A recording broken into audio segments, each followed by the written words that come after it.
Nafarroko gobernuak alokairuko 58 babes ofizialeko etxe bizitza amaitu ditu Barañainen eta udalak kanpoko urbanizazioak gauzatzen esleituko dira. Nafarroko lanbide heziketako 100 ikasle eta irakasle inguru Alemaniara doaz lanbide heziketa dualeko sistema bertatik bertara ezagutzera. Iruñak eguneratu egin du festarako eta gaueko aisialdia pribatuko gunetan indarkeria sexistari aurrea hartu eta erantzuteko protokoloa. San Domingo Aldapako San Fermin espazioa esperientziak interaktiboak 30.725 bisitari hartu ditu jarduneko lehen 5 hilabeteetan. Olaia Intziarte Baztandarra bere bigarren diskoren lehen aurrerapenarekin itzuli da. Kantari nafarraren lan berria datorren urtean aurkeztuko da.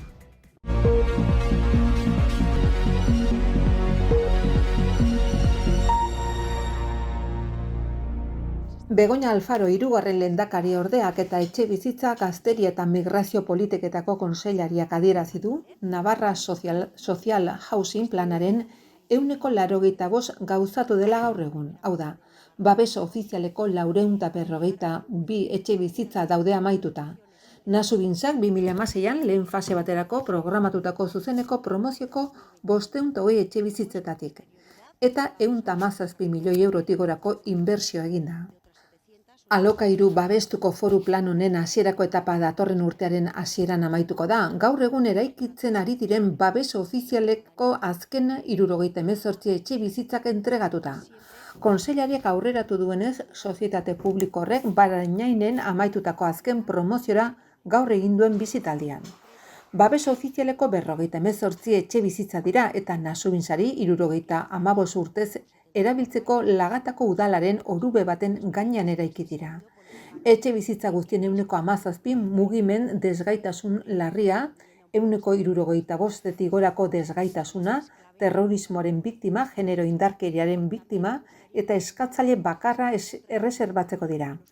Gainerakoa etxe bizitza babestuen eskatzaileen zentroan izen emanda dauden 35 urtetik berakoentzat eta 60 urtetik gorakoentzat izango da. Bigarren faseko sustapenen zati handi bat 15 bat udalek Lagatako lurzoruan altxatuko da. Baita finantzaketa publikoa eta inbertsio pribatua konbinatzen dituzten beste formula batzuen bidez ere. Hala nola, azalera eskubidea lagapenean eta erabileran dauden kooperatibei lagatzea eta laster sortuko den arrazoizko alokairurako kapital publiko pribatuko sozietate bati lagatzea. Aurten ere Nafarroko lanbide heziketako goi mailako zikloetako 100 bat ikasle eta irakasle Alemaniara joan dira atzerriko hizkuntzako euskarri ekintzen programaren Europako mugikortasun astean parte hartzera. Egonaldian zehar ikaslek aukera izango dute prestakuntza eredu hori ezartzen duten Alemaniako hainbat hezkuntza erakunde eta enpresa bisitatzeko. Tailer praktikoen eta informazio saioen bidez, ikaslek teoria eta praktika lan ingurune erreal batean nola integratzen diren ikusi ahal izango dute, eta horrek tresna baliotsuak emango dizkie beren etorkizun profesionalerako. Gainera, nazioarteko esperientzia hau gune ezin hobe izango da parte hartzaileek ingelesezko hizkuntza trebetasunak praktikan jarditzaten. Programatutako jardueretan herrialdeko ikasle homologoekiko interakzioak eta testu inguru errealetan hizkuntzaren erabilera sustatuko duten lankidetzariketak sartuko dira. Horrela ikasleen hizkuntza gaitasuna hobetzeaz gain, ingurune kultur aniztasun batean komunikatzeko duten konfiantza indartu nahi da. Iruñak eguneratu egin du festarako eta gaueko aisialdi pribatuko gunetan indarkeria sexistari aurre hartu eta erantzuteko protokoloa. Protokolo hori indarkeria sexistei aurre hartzeko, biktimei arreta emateko eta indarkeria mota hoiei buruz sensibilizatzeko tresna bada. 2019an behin betiko onetsi zen lan sistema bada. Gizarte tintatek eta sektoreko antolatzailek osatutako parte hartze prozesu batetik sortua.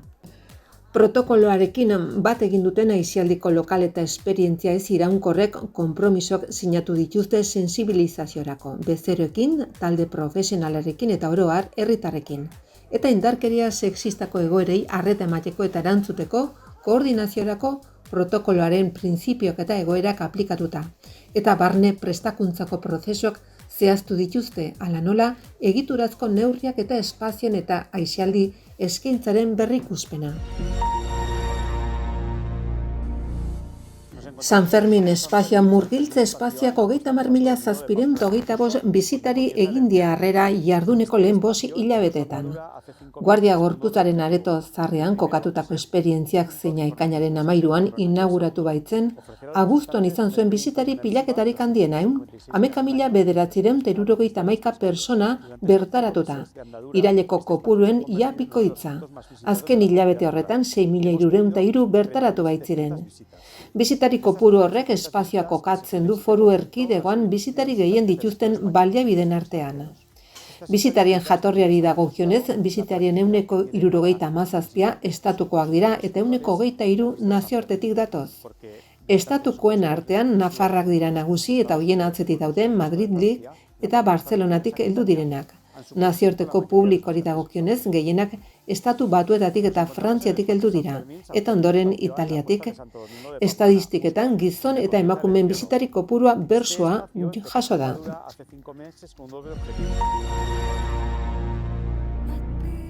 Olaia Intziarte abeslari nafarra azken urteetako euskal musika eszenaren errebelaziotzat jotzen dena Eman abisua diskoarekin itzuliko da, bere bigarren diskoaren lehen singela.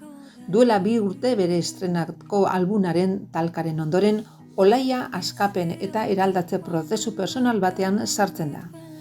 Eman abisua kapitulu bat lasaitasunez ixteko beharretik sortzen da. Single honen Olaiaren karreran kapitulu berri baten hasiera markatzen du bere hurrengo albunaren aurrerapen gisa. Albuna 2025an aurkeztuko da eta Olaia Intziartek tradizionala eta garaikidea uztartzeko duen gaitasuna are gehiago azpimarratuko du, bere ikuspegi artistiko berezia islatzen duen ekoizpen batekin.